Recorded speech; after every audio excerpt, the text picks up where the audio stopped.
So welcome back, guys. This time the review is going to be about the epic legends from Real Madrid itself. It's Raul from 2002, Clarence Seedorf when he was young, and Figo, I believe, in his prime as well. So, as you can see, the pack is all about Real Madrid and the rest of the Spanish team players, with the exception of certain players that are one out of the Real Madrid itself, the players who used to play for Real Madrid and Spanish teams and everything like that. As you can see, we are going to start with Raul. Raul is a dummy runner, and as such, you need to have a lot of speed and acceleration, so he can move quickly into the spaces itself. What I would do is I would increase his ball control, dribbling, and tight possession to around 83, so he can dribble the ball because Raul didn't know how to handle the ball. Low pass is good, 75. I wouldn't touch it. Finishing I would increase to 85 for starters, and the rest I would allocate on speed, as much as high as you can. I believe around 82, and you will have kicking power around 82 as well. Acceleration needs to be around 82 or maybe even higher, so you can have offensive awareness. But as much as high you can invest in speed and acceleration is good for you. There is no need to increase that much of jumping, maybe on 75, because, well, he doesn't have the height for the jumps on corner, maybe from the crossing, but that's if he's all alone. But that is how I would develop Raul itself. From the skills, he has sombrero, cut and turn, heading, long range curler, chip shot control, dipping shot, rising shot, acrobatic finishing, first time shot, outside curler. So the finishing is a must. So you can increase it. I would honestly increase for the curl to be 75. That is how I would increase his finishing. So as much as curl 75 and the rest on speed and acceleration. So yeah, that is how I would do Raul. Next up is Clarence Seedorf. We already had from the Milan pack Clarence Seedorf Epic 1. S1 is from Real Madrid, and both those players didn't have tight possession and speed as well. Ball control, dribbling, and tight possession. Well, you need to have it around, well, at least 80 ball control and dribbling, even though he doesn't have capabilities of dribbling. He has terrible balance as well, so he's more for you to develop him to be defensive center midfielder, because he is box to box and he will drain a lot of stamina, but he's not Patrick Vieira, he's not Kanté, especially he's not Kanté, because defensive awareness needs to go above 75, almost to 80, so he can be much more aggressive in defense.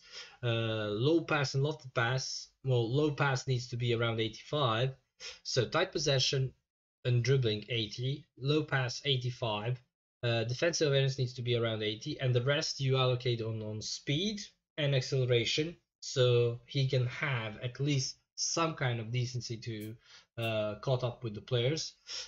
But luckily he has interception skills, he has blocking skills, he has fighting spirit, even though this fighting spirit doesn't come handy as used to be in PES. He has long range shooting, but with 70 finishing and kicking power you don't need to increase it. With the skill card, long range shooting gets this, in that particular moment, gets everything above 10 points. So yeah, first time shot, one touch pass, man marking, so he's good. Honestly, he's good defensively. I would put him as a center midfielder. If you put him on defensive midfielder, I strongly advise for you to put defensive on him, so he doesn't roam that much up. And yeah, overall decent player to have, not the player that is going to give you much advantage, but decent player to have. Also Raul, decent player to have, but not the player that is going to give you meta advantage like certain players that we already have. Romario, Mbappe, Rummenigge, Neymar, and Cruyff and players like that. So yeah, all around these two players are good.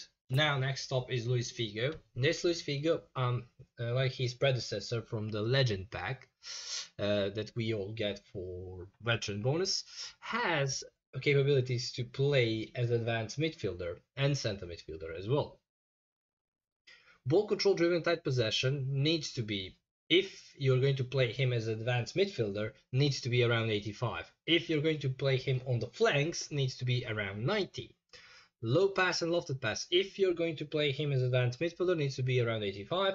If you want to have him as a flanker, needs to be around, well, lofted pass around 88. Finishing needs to be around 80, and curl as well, because from the cutting inside. And it's also good for advanced midfielder as well to have 80 finishing and curl. Speed needs to be around 85, so you can have at least decent kicking power above 80 with him. Balance is good, physical contact is decent, stamina is quite good. So yeah, all around, I would use him as a flanker. And well, honestly, he can do the great job for you. He has scissor feint, master turn, cut turn, and cut behind and turn, soul control, long range curlers, first time shot, out, one touch pass, weighted pass, pinpoint crossing, outside curler. So basically everything that is good for the player to have from the long range, outside of the box, inside of the box, and for advanced midfielder to score the goals. So yeah, that is how I would do Figo, and also Figo could be a decent addition to any squad that plays with 4-4-2 formation, 3-5-2 formation, 4-5-1 formation, 5-4-1, and well, if you're playing meta formation, then Figo is decent on the advanced midfielder. But mainly he is on the flanks and prolific, and that is how you should sign him and develop him as well. So yeah, that is the Real Madrid pack. I hope you like it. Press thumbs up. We'll see each other on the streams. And yeah, guys, the next is going to be the Player of the Week review. And thank you again for watching and for being a lovely audience. And we will go to see each other next time. Bye bye, everyone.